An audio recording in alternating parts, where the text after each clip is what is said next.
그들이 모였을 때 예수께 여쭈어 이르되 주께서 이스라엘 나라를 회복하시니 이때인가 하니 이르시되 때와 시기는 아버지께서 자기의 권한에 두셨으니 너희가 알 바가 아니요 오직 성령이 너희에게 임하시면 너희가 권능을 받고 예루살렘은 온 유다와 사마리아와 땅끝까지 이르러 내 증인이 되리라 하시니라. 아멘. 오늘 이 땅에 많은 교회들이 있고 많은 그리스도인들이 있습니다. 그런데 정말 우리의 인생의 기둥으로 삼아야 할 것들, 교회가 기둥으로 삼아야 할 것들을 기둥으로 삼지 못하면 누구라도 흔들리고 어떤 교회라도 흔들립니다. 그걸 어떤 누구도 그걸 벗어날 수 없습니다. 그래서 우리는 오늘 이 말씀을 통해서 인생의 기둥은 있는가, 정말 나는 인생의 기둥이라도 있는가, 기둥도 없이 바람 불면 떠내려가고 풍랑에 일면 그냥 흔들리고 그런 인생을 살고 있는가 다시 한번 살펴보길 원합니다. 우리가 지난번에 봤던 말씀이기도 해요. 다시 한번 살펴보는데 내 인생의 기둥, 첫 번째 기둥은 하나님이라는 기둥이라는 거예요. 우리가 하나님 붙들고 가야 합니다. 하나님 놓치면 어떤 무엇을 붙들고 붙잡았다 할지라도요, 그 결코 그 인생이 정말 그 매일 어떤 그 굳건하게 서지 못합니다. 언제나 흔들립니다. 교회도 마찬가지입니다. 목사님도 마찬가지고요. 저도 마찬가지, 장로님도 마찬가지, 누구라도 마찬가지입니다. 하나님 붙잡을 줄 알았는데 사실 하나님 안 붙잡았으면 큰 힘쓰입니다. 교회도 마찬가지고요. 여러분도 마찬가지입니다. 그래서 우리는 하나님이라는 기둥에 우리 인생을 매야 한다는 거예요. 철저히 하나님의 인생, 하나님이라는 그 하나님 앞에 하나님이라는 기둥에 내 인생을 메워놓고, 두 번째는 하나님의 권한이라고 하는 기둥에 우리가 철저하게 우리를 붙들어 매야 합니다. 이것이 오늘 이 본문을 통해서 우리가 발견하는 내용이라고 했어요. 하나님의 권한. 예수님께서 그 제자들이 묻죠. 그럼 선생님, 그 때와 기한은 언제입니까? 그 하나님께 있는 거다. 모든 게 하나님의 권한에, 우리가 하나님의 권한을 인정하고요, 거기에다가 우리 인생을 붙들어 매야 돼요. 뭐든지 내 마음대로 되기를 원해서는 안 됩니다. 내 권한인 것처럼 착각해서 안 됩니다.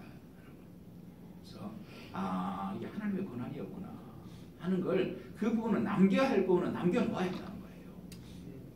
그것마저도 내 권한 속에 넣으려고 하면 안 된다는 겁니다. 세 번째, 영혼이라는 기둥. 영혼이라는 기둥. 우리는요, 모든 건 다 잃어버려도 내 영혼이라는 기둥 잃어버리면 안 됩니다. 제자들이 예수님께 어느 때에 그 나라가 옵니까? 라고 묻죠. 제자들이 왜 그렇게 물어봤을까요? 그 육신적인 보상을 받고 싶은 거예요, 사실. 육신적으로. 그리고 3년 반이나 예수님 따라다녔는데, 솔직하게 육신적으로 우리도 여기서 지금 이렇게 신우의 예배를 드리잖아요, 그렇죠? 내가 신우의 예배 나온 지가 몇 년인데, 몇 개월이고 몇 년인데, 하나님 어느 때 나 좀 이렇게 축복 좀 하시겠습니까? 좀 좋은 소식 좀 주실래요, 하나님? 그럴 수 있어요. 예수님 제가 3년 반이나 따라다녔으니 그 육신적으로 좀 보상받고 싶지 않겠어요? 물론 예수님 말씀하시는 하나님의 나라에도 육신적인 것이 포함됩니다. 그래서 육신적인 기적도 일어나고요, 삶에서 아주 드라마틱한 그런 일들도 일어나기도 합니다. 언젠가 제가 그런 그 분의 간증 얘기를 들었는데, 그 포항 쪽에 있는 어떤 분이었어요. 어촌에 사시는 장로님이 간증이었는데, 원래 그 지역 바다는 이 방어가 잡히지 않는 곳이었다 합니다. 그러던 어느 날, 그날도 평상시와 같이 모든 농민들이 각기 그물을 쳐놓았습니다. 그런데 놀라운 일이 일어났어요. 그 비싼 방어대가 엄청나게 이 그물에 들어온 거였어요. 많은 사람들이 그물을 쳤지만 자신의 두 그물에만, 딱 다른 집 그물 다 피해가고 자신이 쳐놓은 그물 2개에만 가득 방어들이 들어갔다는 겁니다. 그래서 한 배로 다 싣고 들어올 수가 없어가지고 그냥 넘치도록 방어를 하고 자, 그때는 이분이 교회 다니시는 장로님이셨는데 그때는 교회적으로 매우 중요한 시기였다고 해요. 교회가 물이 새고 해서 새로 건축을 해야 되는 상황이었다고 합니다. 성도들에게 그런데 돈은 없고 기도만 하고 있었을 때였다고 해요. 그때 그런 기적이 일어났습니다. 그 일로 교회 건축을 하는 일에 귀중하게 충성할 수 있었다고 해요. 하나님은 이러한 기적과 권세와 은혜를 주시는 것이 사실입니다. 어제도 우리 목사님들 30분 운동 하시는 목사님들 모여서 사과밭에 가서 하루 일하고 왔습니다. 얼굴이 왠지 조금 까맣지 않으세요? 일하고 온 것 같지 않으세요? 어제 사과밭에 가서 하루 종일 노동하고 왔는데 그때 이제 오셨던 목사님들이 선두교회라고 하는 교회에서 다 같이 이제 부교육자로 있다가 개척들 하신 목사님 나오신 목사님들이 상당수였어요. 그리고 그 목사님들이 하는 얘기가 그때 자기들이 있을 당시에 고3 학생들 부모들이 한 30명 이상 됐다고 그래요. 그런데 그 고3 학생들 부모님들 가운데 새벽 예배를 나오시는 분이 딱 3사람이었다고 그래요. 새벽 예배 나오시는 분들이. 그러니 이제 27명은 안 나오고 3사람만 이제 학생들 부모님들이 나왔는데 그 해에 수도권 대학 괜찮은 대학에 딱 간 사람들이 그 3사람만 딱 간다고 해요. 나머지 27명은 어느 대학 간지도 모르게 딱 그 3사람은 정확하게 3사람만 그렇게 수도권 대학에 간다고 해요. 참 놀라웠다고. 그래서 우리가 하나님께 기도하면 그런 역사가 일어난다는 그런 자기들만의 어제 얘기를 이렇게 하는 걸 제가 들었습니다. 여러분, 하나님께 기도하면 기적과 은혜와 권세를 주시는 것 사실이죠.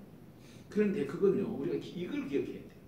단지 육신에게만 복을 주시기 위함이 아니라는 걸 기억해야 돼요. 병이 낫는 수도 있고요, 막 큰 기적이 나타나는 수도 있고요, 암덩이로 쏟아지는 수도 있고 그래요. 그런데 그거는 단지 육신에게만 축복 주시기 위함이 아니에요. 저도 전에 말기암 환자 복수가 차가지고 죽을 날 병원에서 퇴원해가 죽을 날만 기다리고 있던 분 위하여서 간절하게 기도했더니 그날 저녁에 복수가 터지고 복수 물찬 거 터지고 난 그분이 돌아가시는 줄 알았어요. 방을 얼마나 헤매고 다니던지. 그런데 그날 그 오방에 그 모든 암덩이를 다 쏟아버리고 그리고 하나님께서 건강 주셔서 다시 회복하고 시장에 이렇게 다니시는 것도 제가 보고 그렇게 제가 이사를 왔었어요. 요 얼마 전에 며칠 전에도 우리 권사님 한 분이 물을 발목이 이렇게 부어가지고 다쳐가지고 발목을 줄줄 끌면서 자기 딸 휠체어를 밀고 다니시는 권사님이서 너무 마음이 아프더라고요. 그래서 권사님 모시라고 해서 기도를 해드렸더니 가서 자고 그 다음날 아침에 모래리 시장을 완전히 쓸고 다녔다고 그래요. 건강이 완전히 회복돼가지고 그 병원에 가도 안 되고 뭐 여러분 침을 맞는다고 해서 하루 저녁에 그게 낫겠습니까? 어떤 뭐 엑스레이 수술하지 않는 이상 수술해도 며칠 그거 걸리지 않겠어요? 최소한. 그런 것들이 있는 건 사실이에요. 그런데 우리가 기억해야 돼요. 그렇게 오늘도 하나님 역사하시고 하나님 은혜를 주시는 건 사실이지만 육체를 위하여서 그걸 다 쓰라고 주시는 건 아니라는 거예요. 혼자 누릴 세계를 꿈꾸는 것이 아니라는 것입니다. 영혼이 잘되고 범사가 형통하기를 하나님께서는 원하시는 거예요. 주님이 영광을 받으실 것을 꿈꾸는 자가 되기를 원하시기 때문에 하나님께서 그런 역사를 주시고 기적을 주시고 은혜를 주시는 거예요. 예수님이 말씀하시는 하나님의 나라는 그런 나라입니다. 그런 나라예요. 내가 잘되고 또 잘되고 몽땅 받고 다 받고 전부 받는 그런 나라가 아니라 하나님께서 역사하실 때 그걸 체험하고 그리고 하나님께서 기뻐하시는 일에 집중할 수 있는 나라이죠. 기적을 주셔도 그 일을 위해서 주시고 병을 고쳐주셔도 그 일과 연관하여 치료가 일어나는 그런 나라입니다. 그 나라는 내가 하나님적인 관점에서 인생을 쏟아붓는 그런 나라예요. 정말 하나님적인 관점이 내 인생을 확 쏟아붓는 그런 나라. 내가 대접받고 누리는 것이 아니라 하나님의 대접을 받고 하나님이 누리셔야 하는 그런 나라입니다. 그것이 예수님이 말씀하시는 바로 제자들이 예수님 그 날가 언제 옵니까? 라고 말할 때 예수님께서 그 때와 기한은 아버지께 있다 그러면서 하나님의 나라가 온다고 말씀하시는 그 나라가 그 나라인 것입니다. 그 결과 나 때문에 예수님의 십자가가 헛되어지지 않고 더 위대해지는 나라. 나 때문에 예수님의 십자가가 더 위대해지는 그런 나라. 예수님 말씀하시는 그런 나라. 나라는 그런 나라예요. 하나님의 사랑이 이 사람의 가슴에 저 사람의 가슴으로 사등없이 번져가는 그런 나라. 주님의 사랑을 절감하고 주님의 사랑 앞에 내 인생이 물불 끓고 이 집에서 들리던 찬송이 저 집으로 그리고 또 그 어느 집으로 막 번져가는 그런 나라.